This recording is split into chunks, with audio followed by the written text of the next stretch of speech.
Hey, this is Jake. I recently started using Ableton Live with the worship band at our church to be able to fire clicks and loops.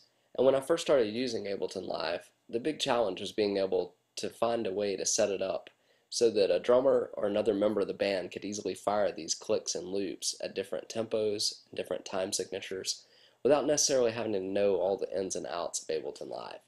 And so this is basically the setup we use from week to week, and I just wanted to show you really quickly how it works.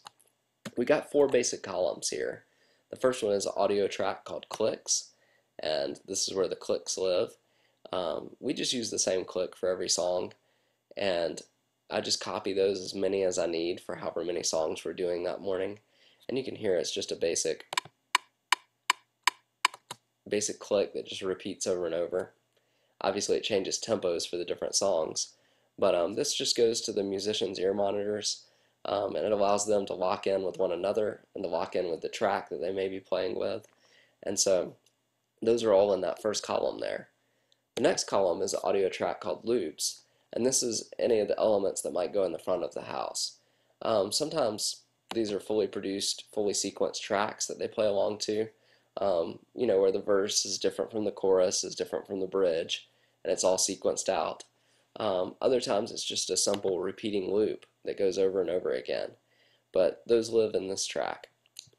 The next column is originals, and this is more for rehearsal purposes, but this is another audio track, and I'll actually copy in the MP3 files, and at rehearsal, if we need to review a section of a song really quickly, it makes it very easy to be able to pull these up and just jump to that section and review it.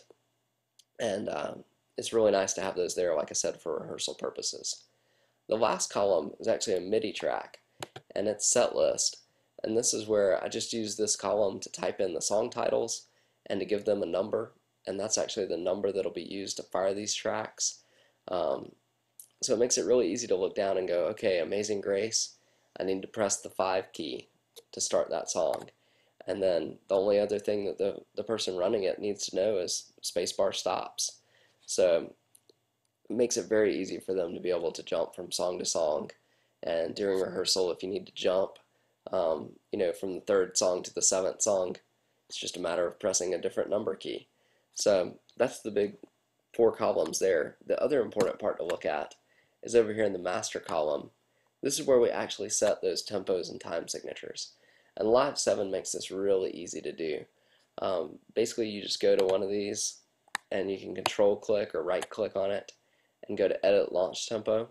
And say we had a song that was at 120. I usually just erase this stuff that's already there and just type in 120 beats per minute.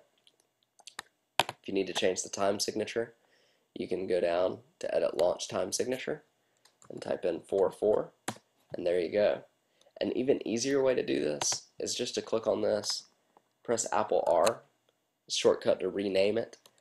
You can actually just type in, say, 130 BPM, put the semicolon and a space, and then say you wanted to put a 6/8 time signature.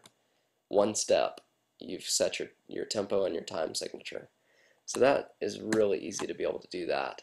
And that's the basic setup. I guess the only other important part over here is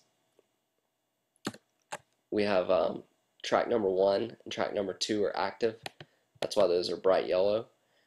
Track number 3, where we have our originals, is not active. If we need to listen to the originals during rehearsal, it's very easy to just be able to press the solo button, and then you can listen to the original. And then when you're ready to go back to using your clicks and loops, just cut that off and you're back to your original setup. We have a really simple setup right now. We just have a headphone jack that goes out to 2 direct boxes, the left channel and the right channel. And so I just pan my clicks all the way left, and that click channel goes out to our PA, and then it can be sent to the ear monitors.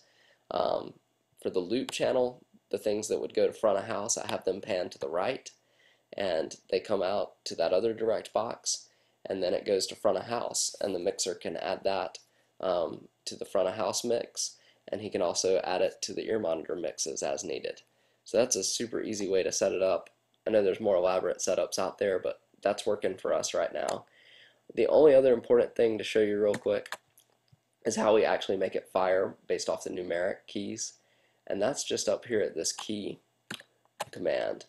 you just press on this key button, and then you go to your first column in the master column and click on it, and it'll turn yellow, and then you just press your 1 key, and that will assign it. You just go right on down your columns, press number 2, select the third one, press number 3, and so on and so forth. We just go right down the line. We had 6 songs this past week, 7 songs, so we just go right down and assign all those.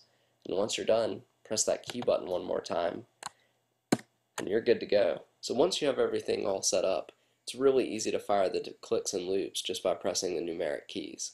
So say you want to fire the first song, you just press the number 1 key, the click track's going to start, followed by the loop. And once you're to the end of that song, it's just a matter of pressing the space bar to stop everything, and then being able to press number 2 to start the next song. And once that song's finished, again, just press the space bar to stop it. And there you go. You can just go through the rest of the songs just by pressing the numeric keys and using the space bar to stop them. So I hope this has been helpful. This has been really easy for us to be able to have another member of the band just sit down and press number keys and space bar. And very simple and easy and straightforward to use, but is a really effective way to be able to implement clicks and loops with your band. So I hope this has been helpful, and thanks for watching.